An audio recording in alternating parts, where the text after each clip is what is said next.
Hello అండి, నా స్టైల్లో fish soup and fish fry కూడా 2 టైప్స్ చూపిస్తున్నాను. ఒకటి షాలో ఫ్రై, ఒకటి డీప్ ఫ్రై. రెండు ఎలా ఈజీగా ఇంట్లోనే 10 మినిట్స్లో ఎలా చేసుకోవాలో మీకు చూపిస్తానండి.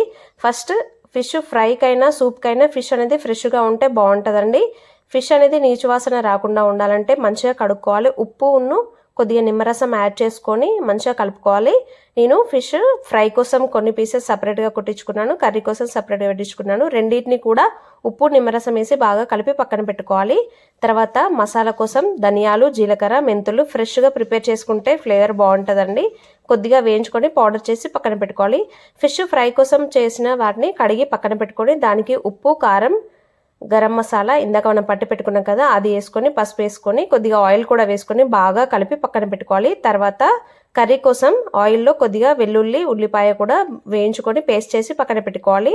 కర్రీ కోసం ప్రిపేర్ చేసిన దాంట్లో కూడా ఉప్పు, పసుపు, ఇందాక ప్రిపేర్ చేసిన మసాలా, ఆనియన్ పేస్ట్ కూడా వేసుకొని బాగా కలిపి పక్కన పెట్టుకోవాలి. ఒక 5 మినిట్స్ సరిపోద్దండి.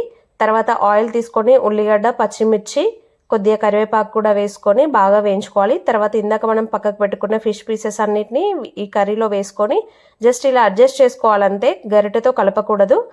ఒక 5-10 మినిట్స్ వరకు మూత పెట్టి మగ్గించుకోవాలి. తర్వాత ఫిష్ని ఇలా జస్ట్ అడ్జస్ట్ చేసుకుంటూ చింతపండు పులుసు అనేది యాడ్ చేసుకోవాలి. ఇది చింతపండు పులుసు యాడ్ చేసిన ఒక 5 మినిట్స్ తర్వాత ఉప్పు, కారం కూడా రుచికి సరిపడినంత వేసుకోవాలి. మనం ఆల్రెడీ ఫిష్ పీసెస్ కూడా కొద్దిగా పట్టించాం కాబట్టి అడ్జస్ట్ చేసుకోవాలి చూసుకుంటూ. తర్వాత ఫిష్ మసాలా, కొత్తిమీర కూడా వేసుకొని ఒక 10 మినిట్స్ వరకు హై ఫ్లేమ్లో మగ్గించుకుంటే ఫిష్ కర్రీ అనేది రెడీ అయిపోద్ది. తర్వాత ఫ్రై కోసం పక్కకు పెట్టుకున్న పీసెస్ని ఐరన్ తవా పైన కొద్దిగా ఆయిల్ వేసుకొని ఫ్రై చేసుకోవాలి. ఇలా 2-3 మినిట్స్కి ఒకసారి తిప్పుకుంటూ రెండు వైపులా మంచిగా ఫ్రై చేసుకోవాలండి. ఇలా రెండు వైపులా 2-3 మినిట్స్కి ఒకసారి ఫ్లిప్ చేసుకుంటూ ఫ్రై చేసుకుంటే ఈవెన్గా రెండు వైపులా మంచిగా ఫ్రై అయితే దీన్ని షాలో ఫ్రై అంటారండి. ఇలా నాకు ఇష్టము, డీప్ ఫ్రై కాకుండా ఆయిల్ ఎక్కువ ఉండదు కాబట్టి ఇలా షాలో ఫ్రై చేసుకుంటే నాకు ఇష్టం అండి. పిల్లలకేమో డీప్ ఫ్రై అంటే ఇష్టం, అది కూడా చూపిస్తాను. ఏం లేదండి, ఫిష్ పక్కకు పెట్టుకున్నాం కదా మ్యారినేట్ చేసి, దాన్ని ఆయిల్లో డీప్ ఫ్రై చేసుకుంటే సరిపోద్ది. ఇది క్రిస్పీగా ఉంటుందండి, ముళ్ళులు కూడా ఏం కుచ్చకుండా క్రిస్పీగా ఉంటుంది. ఇది పిల్లలు ఎంతో ఇష్టంగా తింటారు. అంతే అండి, ఇలా బోత్ సైడ్స్ రెండు కాల్చుకుంటే ఫిష్ ఫ్రై అనేది రెడీ అయిపోద్ది. ఈ వీడియో కనుక మీకు నచ్చినట్టయితే లైక్ చేసి, షేర్ చేసి, సబ్స్క్రైబ్ చేసుకోండి. Bye bye.